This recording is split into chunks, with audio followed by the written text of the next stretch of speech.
My name is Thea Holloway. I'm 34 years old. Last Tuesday, my daughter's first grade teacher asked me to come in for a meeting. Not about grades, not about behavior. She wanted to show me a drawing. It was a family portrait, the kind every kid does with crayons and big wobbly smiles. 5 people stood inside a house. 2 older, 2 younger, 1 little girl. All of them grinning. All of them together. Outside the house, standing in the rain, was one more figure. A small girl with brown hair and no umbrella. My daughter. My 6-year-old Lily. The teacher told me gently that when a child draws herself outside the family unit, it's a red flag for emotional exclusion. I stared at that drawing for a long time, because I knew exactly whose house it was. I recognized the blue roof, the bay window, the welcome mat, my parents' house, and I knew exactly which 5 people were inside. My family. Smiling, without us. If you're watching this, please subscribe and let me know where you are watching from. Now let me take you back to last Tuesday morning, the day a crayon drawing tore my family apart and put it back together. I'm sitting in a tiny plastic chair in Mrs. Brennan's classroom. My knees are practically at my chin. Around me, construction paper butterflies hang from the ceiling, and the alphabet marches across the wall in cheerful primary colors. Mrs. Brennan sits across from me. She's been teaching first grade for 18 years. I can tell by the way she folds her hands that she's done this before, delivered news a parent doesn't want to hear. We did a family drawing exercise last week, she says. Most children draw their household, parents, siblings, pets. Lily drew this. She slides the paper across the table. I pick it up. The house is unmistakable. 2 stories, blue roof, a bay window on the right side. 5 stick figures stand inside, each one carefully colored. 2 taller figures with gray hair, a man and a woman about my age. A girl with yellow pigtails. They're all smiling. Big red crayon smiles. Outside the front door, on green grass turned dark with blue streaks of rain, stands one more figure, smaller than the rest. Brown hair, no smile, no umbrella. When a child places herself outside the family unit, Mrs. Brennan says, it usually indicates she feels excluded from a primary group. It doesn't always mean something is wrong. But I wanted to ask, has Lily mentioned feeling left out at family gatherings? I don't answer right away, because I'm not looking at a drawing anymore. I'm looking at my parents' house. The blue roof my father painted the summer I turned 12. The bay window where my mother keeps her orchids. And 5 people inside who gather every Sunday for dinner, without ever picking up the phone to invite us. I set the drawing down. My hands are steady, but something inside me has cracked wide open. The 5 people in the drawing have names: Gerald and Diane Prescott, my parents; Kyle, my younger brother, 31, his wife Jenna, 30, and their daughter Paige, 8 years old. Every Sunday, they sit down to dinner at my parents' house. I know this because my mother posts about it on Facebook. Sunday family dinner, she writes, with a red heart emoji, and then tags Kyle, Jenna, sometimes even Paige's little Instagram account that Jenna runs. Pot roast, mashed potatoes, apple pie from scratch. I've seen those posts for 3 years. I have never once been in one of those photos. It's not that I'm forbidden from coming. Nobody ever said, Thea, you're not welcome. It's quieter than that. Nobody calls, nobody texts, nobody saves us a seat. I showed up once, about a year ago. Unannounced. Brought a casserole and Lily in her Sunday dress. My mother opened the door and blinked. Oh, I thought you'd be busy today. Busy. Her favorite word for me. As though I'd been busy every single Sunday for 3 years running. We stayed. We ate. Marcus, my husband, asked Gerald about the store. Gerald answered politely, then turned back to Kyle. Lily sat at the end of the table in a folding chair someone pulled from the garage. Paige sat next to my mother. My mother cut her meat for her. On the drive home, Marcus gripped the steering wheel and said what he'd been saying for 5 years. They don't forget, Thea. They choose. I told him he was overreacting. But Lily was quiet in the back seat, and when I looked in the rearview mirror, she was staring out the window at nothing. I should have listened to him then. There's a bedroom on the 2nd floor of my parents' house. It used to be mine. Lavender walls. A window that looks out at the oak tree I climbed every summer. It's Paige's room now. My mother redecorated it 3 years ago. Pale pink, white furniture, a wooden nameplate on the door, hand-painted in gold cursive. Paige's room. Stuffed animals on the bed, a bookshelf stocked with chapter books. Framed photos of Paige and my mother on the dresser, at the zoo, at the pumpkin patch, baking cookies at Christmas. It's not a guest room a grandchild sometimes uses. It's a permanent residence for a child who lives 15 minutes away with both her parents. The last time I brought Lily over, Easter, about 6 months ago, she wandered upstairs. I found her standing in the doorway of Paige's room, reaching up to touch the nameplate. "Can I see Paige's room?" she asked. I let her in. She sat on the bed, ran her fingers along the bookshelf, opened the closet and found a pink bathrobe with Paige's initials monogrammed on the pocket. Then she turned to me. "Where's my room, Mommy?" I didn't know what to say. I knelt down and held her. 2 months later, we were at a family birthday party for Paige. Lily found her way upstairs again. She was sitting on Paige's bed when Paige walked in. "That's my bed," Paige said. Not mean, just factual. "Grandma said this room is mine." Lily came downstairs holding my hand, and she didn't speak for the rest of the afternoon. On the drive home, buckled in her car seat, she asked me a question I still hear at night. "Mommy, am I not in the family?" To explain that question, I have to go back 10 years. When I was 24, my mother arranged a dinner with a man named Garrett Webb, the son of my father's business partner. He was polished, well-connected, an associate at a commercial real estate firm. My mother picked the restaurant. She picked my dress. I went. I sat through 2 hours of Garrett talking about market projections. I went home and told my mother it wasn't going to work. She didn't yell. She said, "You never give anyone a real chance, Thea." 6 months later, I met Marcus at the flower shop where I worked. He came in to order an arrangement for his mother's birthday. He was a second-year electrician with sawdust on his boots and a laugh that filled the room. We married 2 years later. My mother came to the wedding. She smiled in the photos. But during her toast, she said something I've never forgotten. "I always wanted my daughter to be happy, even when the path she chose wasn't the one I'd drawn for her." The room went quiet. Marcus squeezed my hand under the table. By then, Kyle had already married Jenna. That wedding my mother had planned from seating chart to centerpiece. Because Jenna was the daughter of my mother's best friend of 30 years. Because that marriage was my mother's project, her design, her achievement, her proof that she could shape a family the way she wanted. And I was the one who broke the design. After that, the label stuck. Diane Prescott's difficult daughter. The one who married the electrician. The one who always made things harder than they needed to be. 10 years of that label. And last Tuesday, I watched my 6-year-old daughter draw the cost of it in crayon. I bring the drawing home and lay it on the kitchen table. Marcus is still at work. The house is quiet. Lily is at her desk in the living room, coloring something new. I sit with the drawing and I think about silence. I think about what happens if I fold this paper, put it in a drawer, and keep doing what I've been doing for 6 years. Keep smiling at Easter. Keep pretending the Sunday dinners don't exist.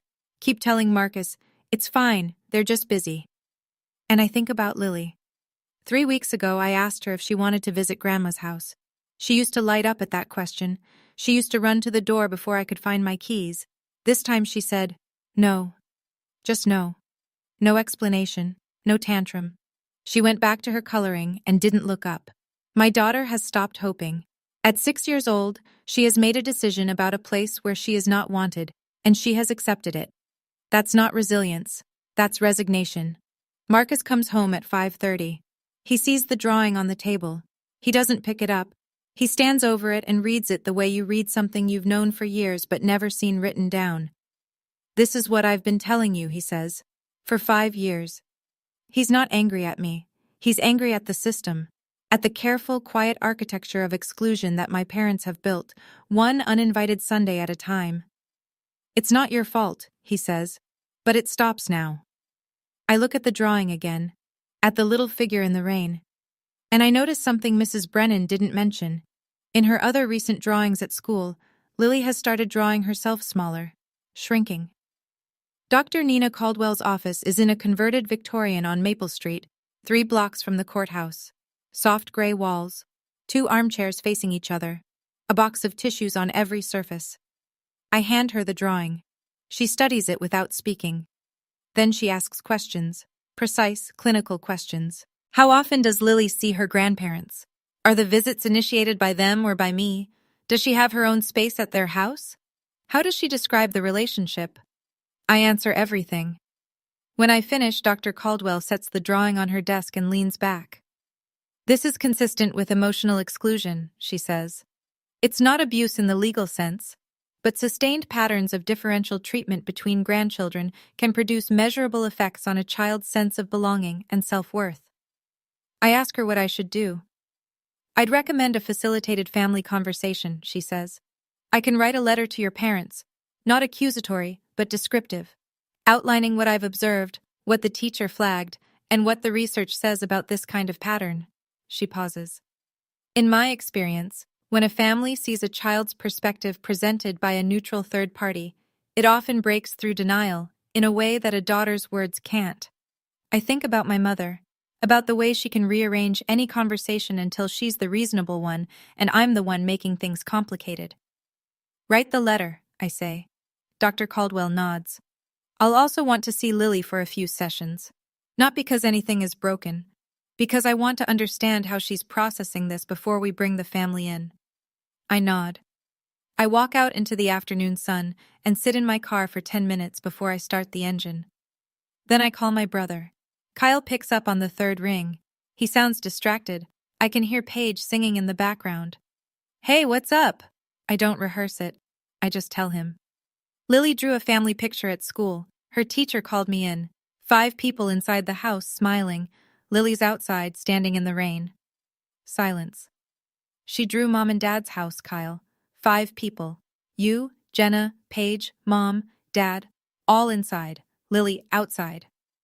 More silence. Then he starts a sentence 3 times. She probably kids draw all kinds of... He stops. I can hear him trying to find the explanation that makes this okay, and I can hear him failing. Kyle, when was the last time Mom invited us to Sunday dinner? A pause that lasts too long.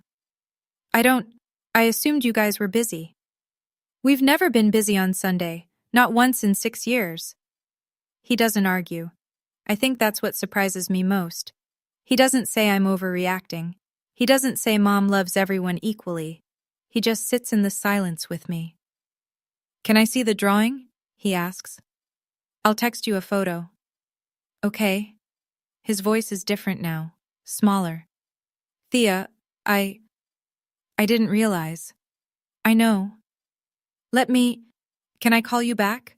I need to think. Sure. He hangs up. I send the photo of the drawing, the blue house, the 5 smiling figures, the little girl in the rain. He doesn't call back that night. He doesn't call back the next day either.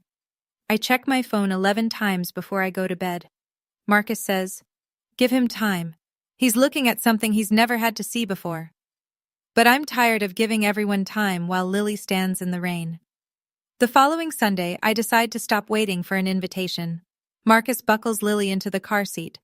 She doesn't ask where we're going. She already knows. She stares out the window with an expression no 6-year-old should have. Braced. We pull into my parents' driveway at 4:30. Kyle's sedan is already there. Through the kitchen window, I can see my mother carrying a salad bowl to the table. I ring the doorbell. My own childhood home, and I ring the doorbell. My mother opens the door. Her smile stiffens for exactly 1 second before she recovers. Thea, I thought you had a floral order today. I don't take orders on Sundays, Mom. I've never taken orders on Sundays.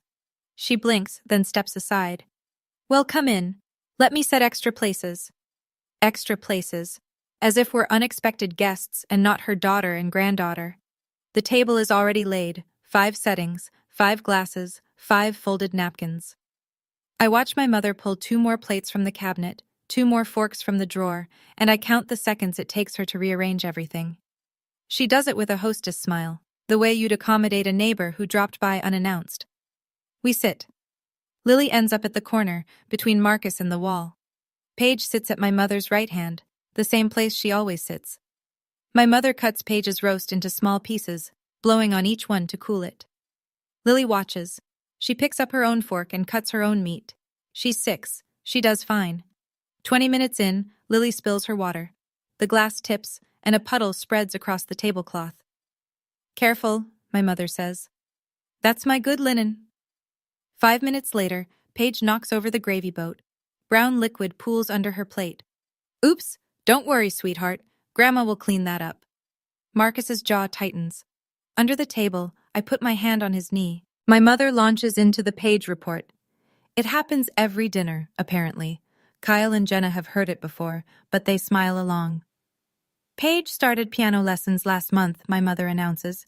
"Her teacher says she has natural talent. The recital is in October. We're all going, of course." She looks at Paige with genuine warmth. Then she turns to Lily. "And Lily, what are you up to these days?" The question is polite. The tone is polite. But it's the same tone she'd use with a coworker's child at a company picnic. Pleasant, surface level, already moving on. "I like drawing," Lily says. "That's nice." And just like that, we're back to Paige. Piano, gymnastics, the funny thing she said at the grocery store. My mother glows when she talks about Paige. She leans toward her. She touches her hair. Kyle is quiet through all of it. Quieter than usual. He pushes his potatoes around his plate and doesn't jump in with the stories he apparently usually tells. Jenna fills the gaps, chatting about yoga class schedules. Gerald asks Marcus about a wiring issue in his shop. Marcus answers. Gerald nods, and the conversation ends. He turns back to Kyle. After dinner, I help clear the dishes. While rinsing plates at the sink, I glance at the refrigerator. 14 photographs. Every single one includes Paige. Paige at the beach. Paige at her birthday party with a tiara. Paige on my mother's lap at Christmas. Paige blowing out candles. Paige and Grandma at the botanical garden. Not one photograph of Lily. I dry my hands and walk back to the table. On the drive home, I don't say anything until we're 3 blocks away. Marcus says it for me. I counted. 14 photos on that fridge. Not one of Lily. The next Sunday, I'm loading the dishwasher after lunch when I ask the question out of habit. "Lily, want to visit Grandma's house today?" She's at the kitchen table drawing. She doesn't look up. "No." "Are you sure? Grandpa might like to see you?" "No, thank you." There's no anger in her voice. No whining. Just a flat, practiced certainty that makes my chest ache. She's already decided. At 6, she's made peace with a door that was never opened for her. Marcus leans against the counter, arms crossed. He watches Lily draw and says nothing to me until she goes to her room. "She's 6, Thea. She shouldn't have to explain why she doesn't want to go somewhere she isn't wanted." He's right. I know he's right. I've known he's right for years. I sit down in Lily's chair and look at what she's been drawing. A house. Our house. 3 people inside. Thea, Marcus, Lily. Big smiles. A dog we don't have but she wants. A son with a smiley face. 3 people. That's her family. No grandparents, no uncle, no aunt, no Paige. She's drawn them out the way they drew her out. Not from cruelty, from survival. She's built a world small enough to feel safe in. I stare at that drawing until the lines blur. Then I pick up my phone and call Dr. Caldwell. "I need that letter sent now," I say. "And I'd like to schedule the family meeting as soon as possible."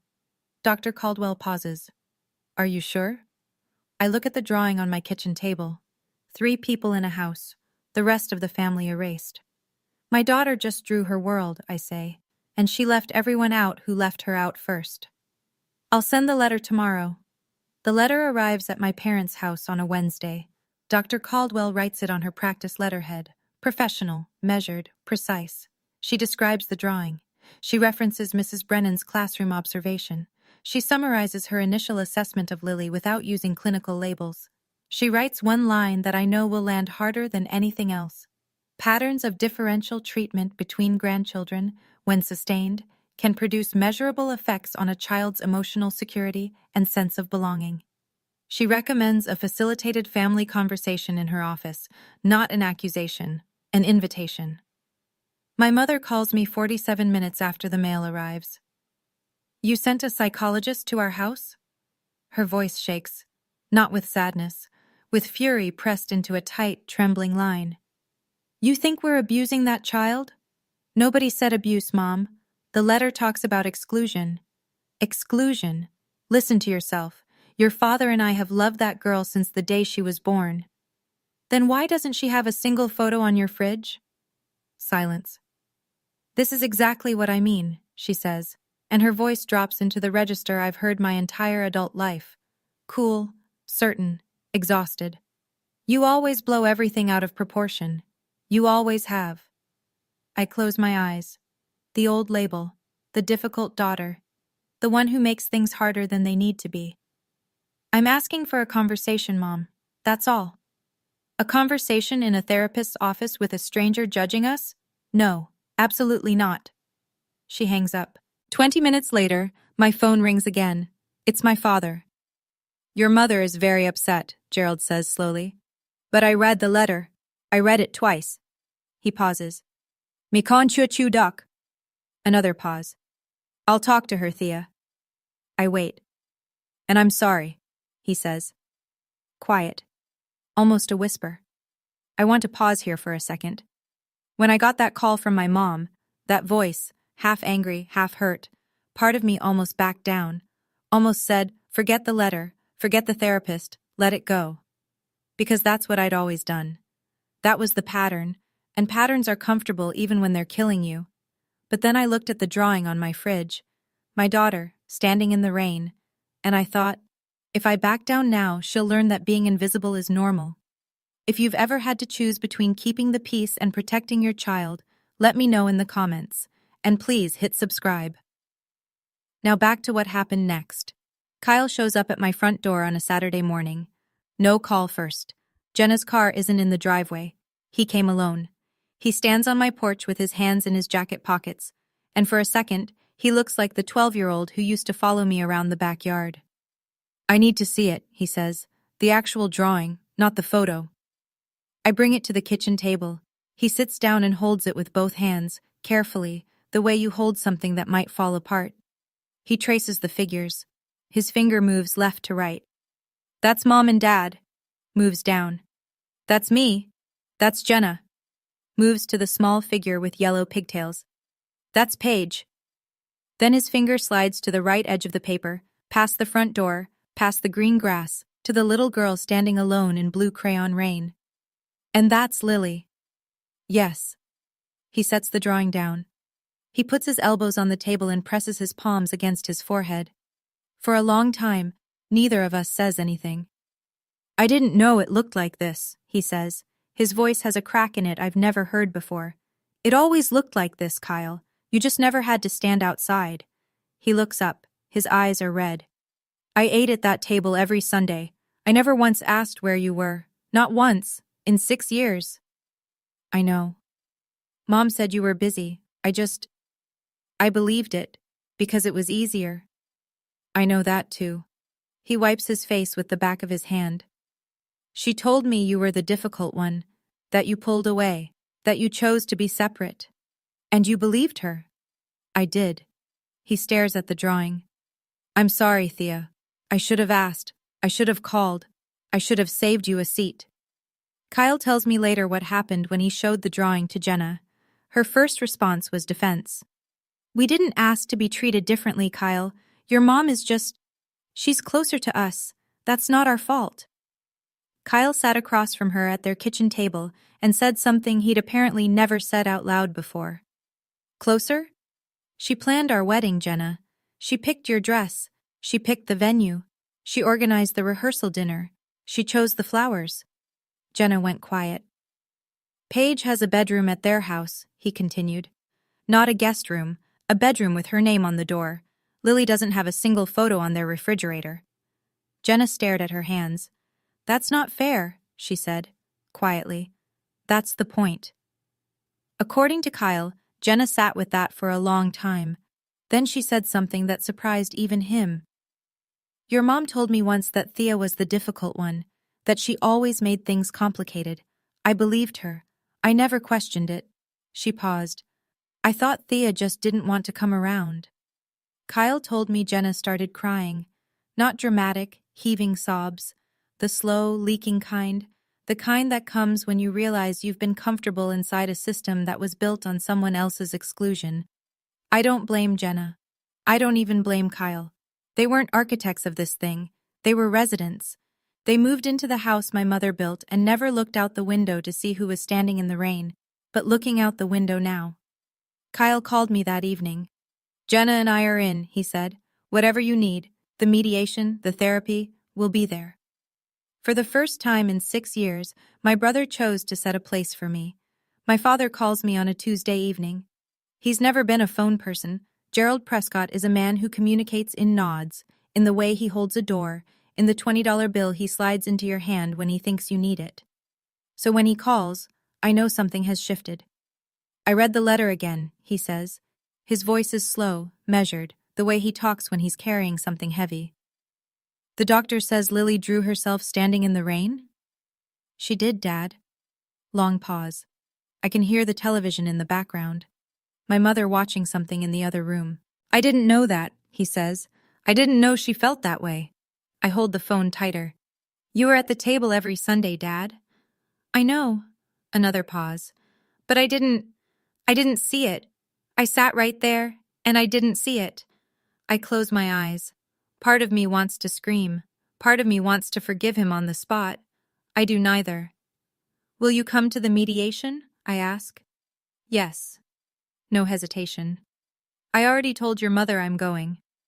And Mom? He sighs. She hasn't read the letter yet. She says it's an insult, that it humiliates her. Another pause. But I'll work on her, Thea. Give me a few days. Okay. Then, just before he hangs up, I'm proud of you, kid, for doing this. I should have done it years ago. His voice cracks on the last word. I sat at that table and I saw everything. I just didn't call it what it was. He hangs up. I stand in my kitchen and listen to the dial tone hum against my ear until it goes silent. My father apologized. It's 10 years late, but it's real. 3 days later, my mother calls. I know it's going to be bad before I pick up. The caller ID says Mom, but the woman on the other end sounds like a prosecutor. I want you to know what people are saying, she begins. Her voice is clipped, controlled. I talked to Linda. I talked to Barbara. They both say you're overreacting. Did you show them the drawing? The drawing is irrelevant, Thea. Children draw nonsense. Last week, Paige drew a horse with 6 legs. Paige didn't draw herself outside her own family. My mother ignores this. She shifts to the familiar terrain, the narrative she's honed for a decade. Ever since you married Marcus, you've changed. You pulled away from this family. You made yourself a stranger, and now you blame us for the distance you created. I grip the phone. The old reflex kicks in. The urge to apologize, to smooth it over, to be the easy daughter for once. I feel it in my chest like a fist. I'm not blaming anyone, Mom. I'm asking you to look at a drawing your granddaughter made. And I'm telling you she drew it because you taught her to see it that way. You put those ideas in her head. I let the silence stretch. Then, Mom, will you come to the mediation? I will not sit in a stranger's office and be told I'm a bad grandmother. I have raised 2 children. I have kept this family together for 40 years. Nobody is saying, if you want to destroy this family, Thea, that's your choice. But don't pretend it's about a picture. She hangs up. I set the phone on the counter. My hands are shaking. Not with anger, with the old fear. That she's right. That I am the difficult one. That I'm ruining everything. Then I look at the fridge. At Lily's drawing. At the little girl in the rain. No, not this time. Gerald does what Gerald does. He works quietly, persistently, the way he used to sand a rough edge on a cabinet until it was smooth. 3 days after my mother hangs up on me, he calls. She'll come to a dinner, he says carefully. Not the therapist's office, not yet, but she'll sit at the table and listen. That's all I could get. I'll take it. Sunday. Our whole family at my parents' house. For the first time in years, my mother has set 7 places. The meal is tense from the first minute. My mother is performing, hostessing with exaggerated warmth, making a show of including Lily. Lily, would you like to sit next to Grandma? It's the first time she's ever offered. Lily looks at me. I nod. She sits. My mother serves her first, cuts her chicken, asks about school. The gestures are technically correct but brittle, like a pianist playing the right notes at the wrong tempo. Lily answers in single words. Yes. No. Fine. She keeps glancing at me throughout dinner, checking. After the plates are cleared and the children retreat to the living room, my mother crosses her arms. So, you wanted to talk. Talk. I reach into my bag and pull out the drawing. I unfold it and lay it flat on the table between the salt shaker and the butter dish. 5 people inside a house, 1 girl outside in the rain. My mother looks at it, Kyle looks at it, Gerald looks at it, Jenna stares at her lap. This is what your granddaughter drew when her teacher asked her to draw her family, I say. My mother pushes the paper away with 2 fingers. I'm not going to sit here and be judged by a crayon drawing, Thea. The tears come on cue. My mother's chin trembles. Her hand goes to her chest. You think I don't love Lily? You think I don't love both my granddaughters? When was the last time you called Lily on her birthday, Mom? She opens her mouth, closes it. Her eyes dart to Gerald, then to Kyle. Kyle speaks quietly from the end of the table. Mom, Lily's birthday was 3 weeks ago. You didn't call. I had things going on. I can't remember every... You didn't forget Paige's, I say. You baked her a cake, 3 tiers, pink frosting. You posted it on Facebook. My mother's face cycles through 3 expressions in 2 seconds. Surprise, calculation, indignation. She lands on indignation. So now I'm a monster because I baked a cake? You're not a monster, Mom. But Lily noticed. She always notices. My mother pivots. She turns to Gerald, her voice climbing. Are you going to say something? Your daughter is attacking us in our own home. Gerald looks at the drawing on the table. He reaches out and touches the little figure standing in the rain. His finger rests there. He says nothing. My mother turns to Kyle, her last ally, the golden child, the one who has always, always backed her up. Kyle, you see this, right? You see what she's doing? Kyle stares at the tablecloth. His jaw works back and forth. When he looks up, his eyes are wet. Mom, Paige has a room here. Her name is on the door. There isn't a single photo of Lily on your fridge. Not one. My mother's breath catches. I love you, Mom, Kyle says, but I can't unsee it. The kitchen goes so quiet I can hear the clock on the wall above the stove. My mother turns to Gerald again. She grabs his arm. Gerald, say something. My father looks at her. Then he looks back at the drawing. His finger still rests on the little figure in the rain. He studies it the way he studies a blueprint, carefully, completely, as though the answer to everything is hidden in the lines. She draws beautifully, he says. Our granddaughter draws beautifully. That's all. He folds his hands and says nothing else. My mother searches his face for support. She doesn't find it. So you're on her side too? There aren't sides, Diane. I'm looking at the drawing. The room holds its breath. Jenna wipes her eyes with a napkin. Kyle hasn't moved. Marcus sits with his hands flat on the table, steady as stone. My mother does what she always does when control slips. She stands up and starts clearing. Plates, glasses, napkins, busy work, armor. Mom, I say. I'm not asking you to admit you're wrong. I'm asking you to see what Lily sees. She stacks plates with too much force. A glass rattles. I see a picture, Thea. I don't see a crime. Marcus speaks for the first time all evening. His voice is low, calm, clear. Nobody said crime. We're saying our daughter feels invisible in this house, and she drew it because she doesn't have the words yet. My mother stops moving. She stands at the sink with her back to us, hands gripping the counter.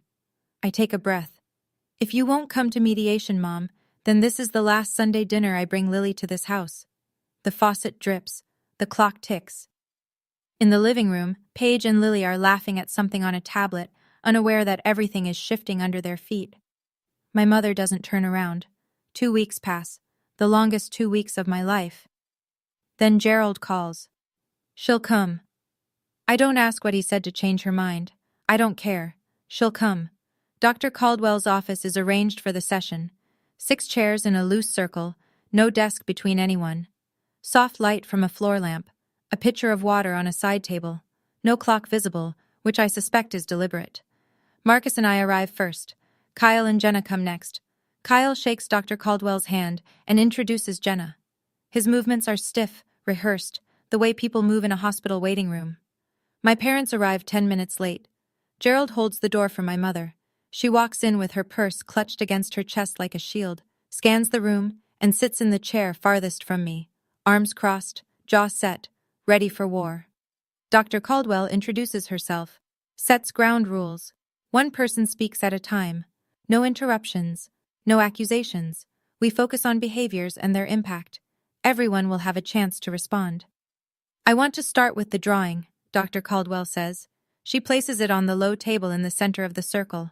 The original, crayon on white construction paper, slightly wrinkled from being carried in my bag for 2 weeks. 5 smiling figures inside a blue-roofed house. 1 small girl outside in the rain. This was drawn by Lily Holloway during a classroom exercise, Dr. Caldwell says. Her teacher flagged it as a potential indicator of emotional exclusion. I've had 3 sessions with Lily since then. She pauses. I'd like each of you to look at the drawing and share what you see. Nobody moves. The drawing sits on the table like a grenade with the pin pulled. Kyle reaches for it first. Kyle holds the drawing and speaks first. His voice is flat, controlled. I see 5 people inside, happy, and 1 child outside, alone, standing in the rain. He sets it down. Gerald picks it up. I see my house, my father says. He clears his throat. And my granddaughter isn't inside it. He sets it down. Jenna takes it. She looks at it for a long time. I see what I didn't want to see, she says quietly, and passes it to Marcus. Marcus holds the drawing with both hands. I see 6 years of asking and being told it's fine.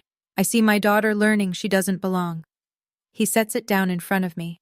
I don't pick it up. I know every line by heart. I see my daughter, I say. She's 6 years old.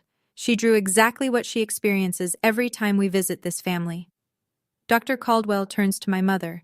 Mrs. Prescott?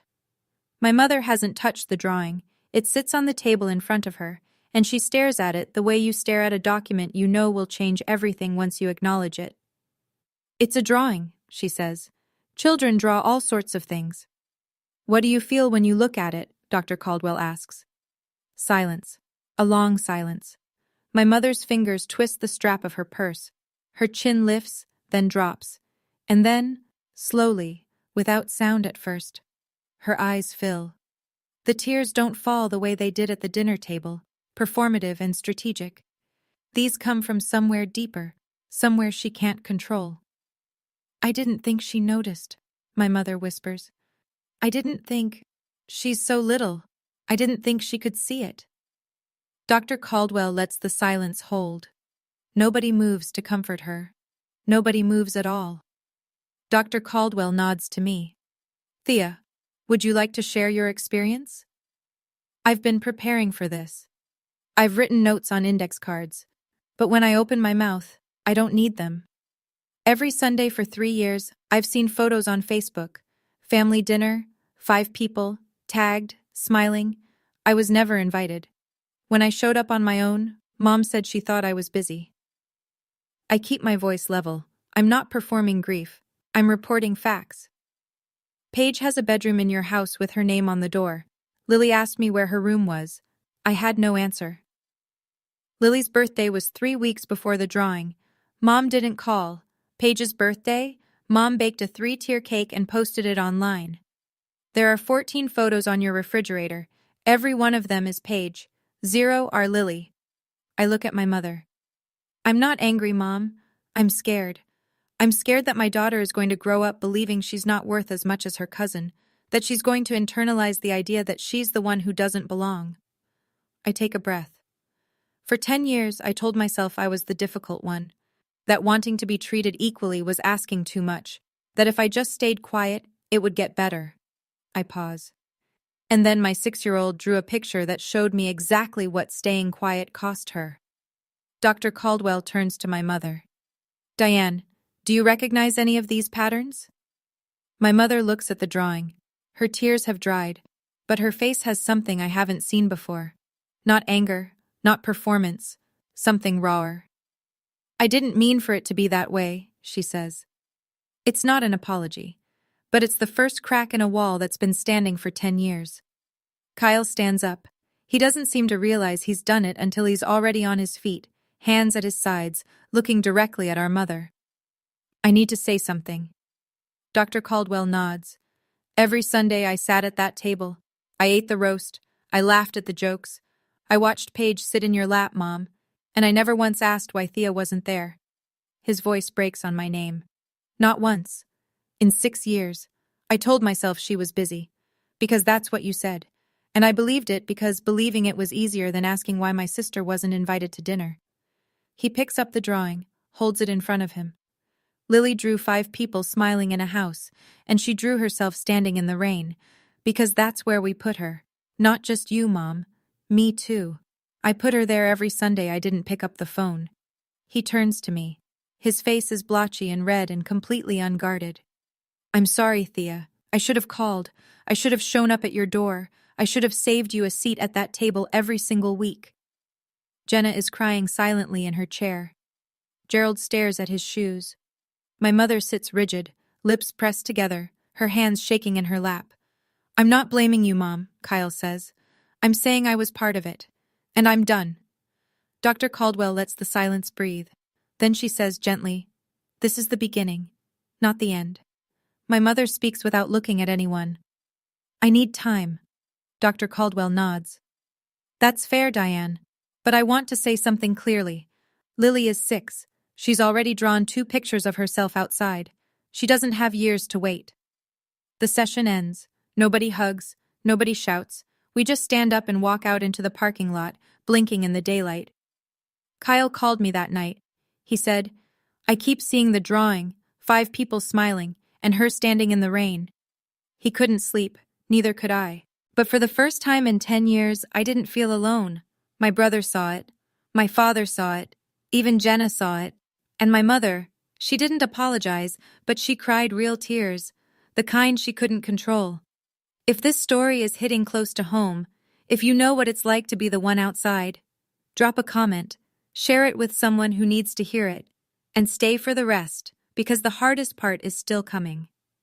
That night, after Lily is asleep, I sit at the kitchen table and write an email. I address it to my parents. I CC Kyle. I keep it short. Mom and Dad, I'm writing this because I want to be clear about what I'm asking for, and I want it in words we can all refer back to. 3 things. First, Lily and our family are included in every family gathering, not as an afterthought, not as extra plates pulled from the cabinet. Invited. In advance. Every time. Second, Lily needs to feel she belongs in your home. That doesn't require a bedroom. It requires presence. A photo on the fridge, a drawer for her things, her artwork on the wall, the small signals that tell a child she matters here. Third, 4 sessions of family therapy with Dr. Caldwell. Not optional. 4 sessions where we sit in a room and learn how to be a family that includes everyone. If these conditions aren't met, I will reduce visits. Lily will not come to a house where she draws herself outside. Not because I want to punish anyone. Because I refuse to let my daughter grow up believing she deserves the rain. Marcus reads it over my shoulder. Clear, fair, not cruel. I hit send. Gerald replies within 2 hours. 3 sentences. Agreed. I'll clear out the study this weekend and make a corner for Lily. Tell me what colors she likes. My mother doesn't reply. I stare at my inbox until midnight. Marcus brings me tea and doesn't say anything. He doesn't need to. We both know this is the part where the silence either breaks or hardens into something permanent. I close my laptop and go to bed. The drawing is still on the fridge. Lily is still in the rain. But for the first time, someone left the porch light on. 5 days. That's how long it takes. On day 2, Gerald texts me a photo of an empty corner in his study, a small bookshelf, a child-sized desk from a yard sale, a set of colored pencils still in the packaging. No nameplate yet, but the space is cleared. On day 3, Kyle calls. Mom hasn't said anything to me. She's walking around the house like normal, making meals, watching her shows, but she's quiet in a way I've never seen. On day 4, Jenna texts, thinking of you, we're here. On day 5, my mother calls. Her voice is tired. Not the performative exhaustion she uses like armor, genuinely tired, the way a person sounds when they've spent 5 days arguing with themselves. I'll come to the therapy sessions, she says. Thank you, Mom. But I want you to understand something. I don't think I'm wrong. I think things were just different between you and Kyle, between the girls. It wasn't deliberate. I choose my words carefully. Then let the therapist help us figure out what different looks like through a 6-year-old's eyes. Silence. Then, I'll put something together in Paige's room, a space for Lily. She doesn't need Paige's room, Mom. She needs her own space, even if it's just a corner. Fine. I'll figure something out. She hangs up without saying goodbye. It's not warm. It's not a breakthrough. But she said yes. Kyle calls 10 minutes later. Mom just told me she's going to therapy. First time in my life I've heard her agree to anything like that. I sit on the kitchen floor with my back against the cabinet and let myself feel it. Not victory, not relief. Just the specific lightness of a door cracking open after years of pushing. Session 1. My mother sits with her arms crossed and her ankles locked, as far from the circle's center as the chair allows. Gerald sits beside her, angled slightly toward her, a hand on the armrest between them. Dr. Caldwell opens with a question I don't expect. I'd like each of you to share a moment when you felt excluded, by anyone, in any context. Kyle goes first, a story about being picked last in gym class. Jenna talks about a friend group in college that slowly stopped inviting her to dinner. Marcus describes being the only blue-collar guy at a neighborhood barbecue full of lawyers.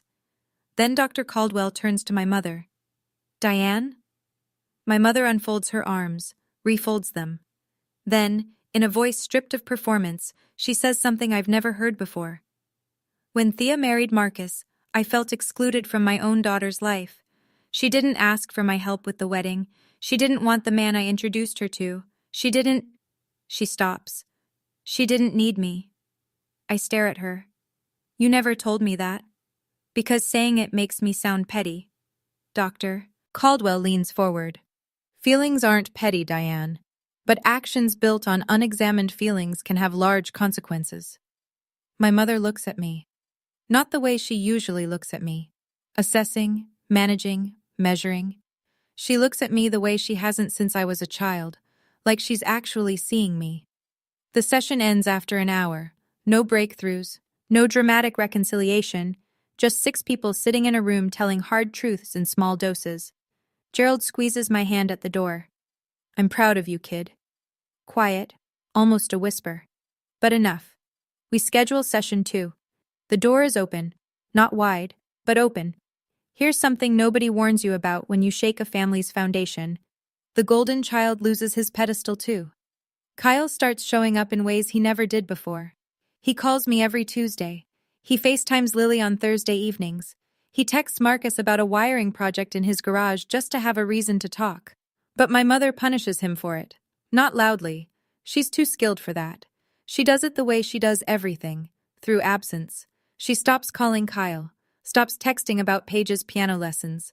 When he shows up for Sunday dinner, she speaks to Jenna, but answers Kyle in monosyllables. 2 weeks of this, and Kyle calls me at 11 o'clock on a Tuesday night. His voice is hollow. Is this what it felt like? For 6 years? Yes.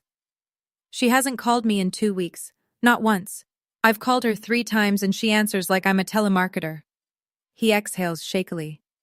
2 weeks, Thea. And it's already breaking me. I let him sit in that. Not out of cruelty, but because the truth has weight, and he needs to feel it. I thought I understood, he says. When I saw the drawing, I thought I got it. But I didn't. Not really. Not until she did it to me. Now you know. Now I know. He's quiet for a moment. Then, I'm sorry. I said it before, but I mean it differently now. I'm sorry for every Sunday I sat at that table and didn't notice the empty chair. I tell him what Marcus told me once, a long time ago. The chair wasn't empty, Kyle. It was missing. There's a difference. He doesn't respond. But I hear him breathing, and I know he's still there. For the first time, we sit in the same silence. A month after the mediation, I bring Lily to my parents' house. She holds my hand tight all the way up the front walk. Marcus is behind us, close. She doesn't ask questions, but her grip tells me everything. Gerald opens the door. He kneels down, not easy for him at 64, with the knees he's always complaining about, and looks Lily right in the eyes.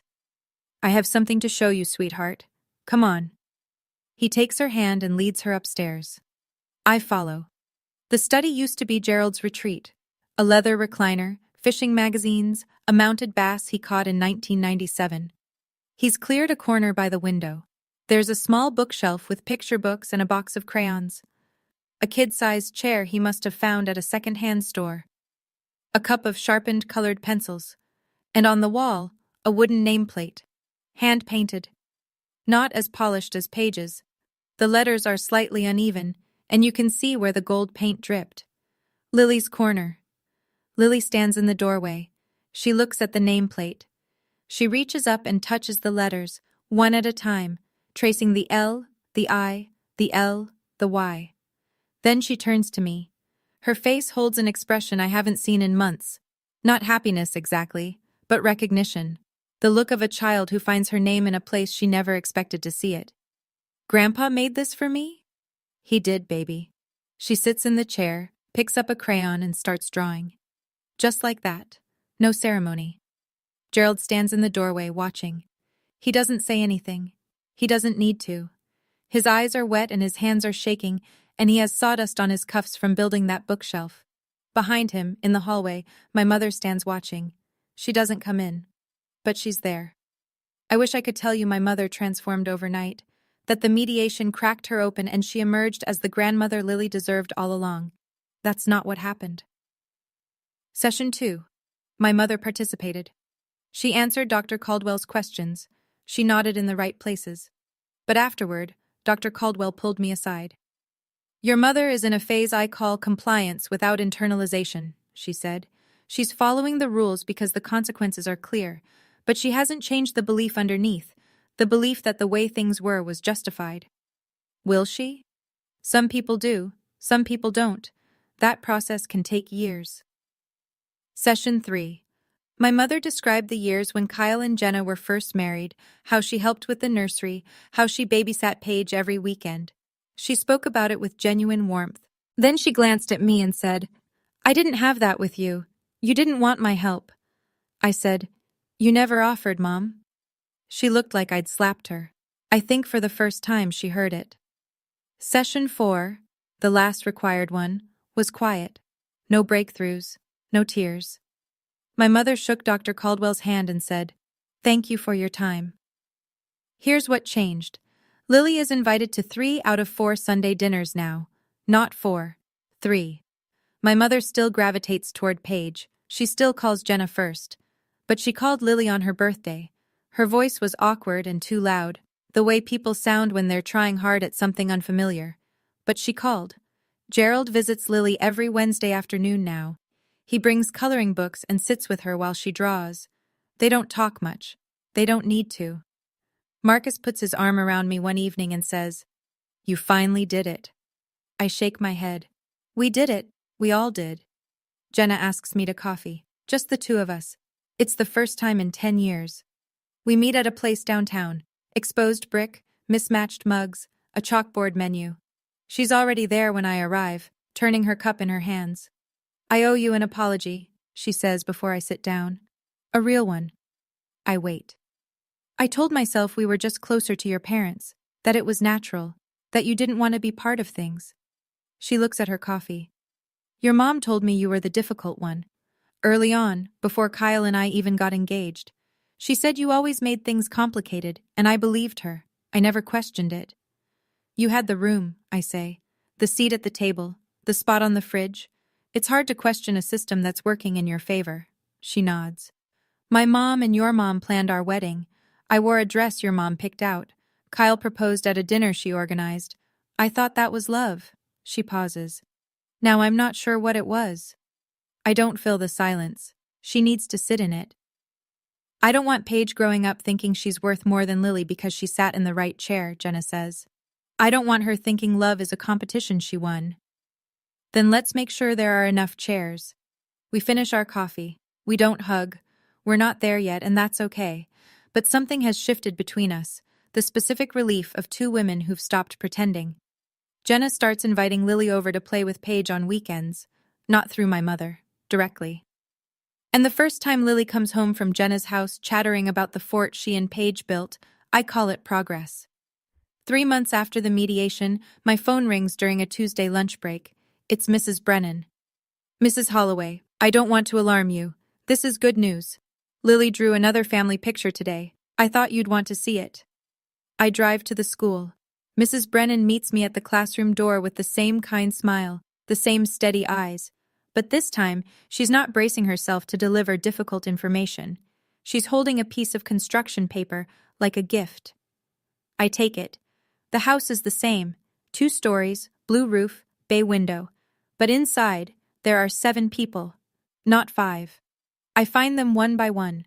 2 taller figures with gray hair, Gerald and Diane. A man and woman, Kyle and Jenna. A girl with yellow pigtails, Paige. A man in a blue shirt, Marcus. A woman with brown hair, me. And in the middle, between the brown-haired woman and the gray-haired man, holding both their hands, Lily. Inside the house, smiling. I look more closely. There's a detail that catches me. My mother's figure is inside the house, but slightly off to one side. Not centered. Not at the edge either. Somewhere in between. Lily still feels it. The distance hasn't fully closed. My mother is inside the frame but not at the center of it. Present but separate. It's not a fairy tale. It's a 6-year-old's honest assessment. And honestly, it's accurate. I stand in that hallway, in that elementary school that smells like hand sanitizer and tempera paint, and I cry. Not the held-together, dignified kind. The ugly kind, the kind where your shoulders shake and you can't breathe, and a first-grade teacher hands you a tissue from the box she keeps on her desk. She's inside now, Mrs. Brennan says. She is. Here's what I want to tell you, if you're still listening. I spent 10 years believing I was the difficult one. 10 years accepting a label my mother gave me when I was 24 years old, because I married a man she didn't choose and built a life she didn't design. I wore that label like a coat. I wrapped it around myself every Sunday I didn't get a phone call. Every holiday I wasn't included. Every time I drove past my parents' house and saw Kyle's car in the driveway and kept going. I told myself I was demanding too much, that families aren't perfect, that if I just stayed quiet, stayed patient, stayed small, eventually they'd make room. They didn't. It took a drawing. A 6-year-old girl with a box of crayons, doing a homework assignment, telling the truth the only way she knew how. 5 people inside, 1 girl in the rain. That drawing broke something in me that needed breaking, the belief that I didn't deserve to be inside the house. My family isn't perfect now. My mother still holds Jenna closer. She still lights up for Paige in a way she doesn't for Lily. Some patterns take a lifetime to unlearn, and some people never unlearn them. But Lily doesn't stand in the rain anymore. She has a corner with her name on it. She has a grandfather who brings her coloring books every Wednesday. She has a cousin who builds forts with her and an uncle who FaceTimes her every Thursday. She has a seat at the table. Setting boundaries didn't tear my family apart. It held the family up to the light and said, "Everyone belongs inside, or we rebuild the house." Marcus told me one night, "You didn't tear the family apart, you held it up to the light." He was right. Here's where we are now. Sunday dinners happen every other week. Both families are invited, in advance by name. My mother still cooks too much food, still fusses over the tablecloth, still posts photos on Facebook. The difference, Lily is in those photos now. Sometimes at the edge, sometimes blurry in the background, but there. Visible, counted. Gerald comes to our house every Wednesday. He and Lily sit at the kitchen table and color together. He's teaching her to draw trees, which he's terrible at, so they mostly end up laughing. Marcus makes him coffee. They talk about wiring and fishing and the weather, and it's the most normal thing in the world.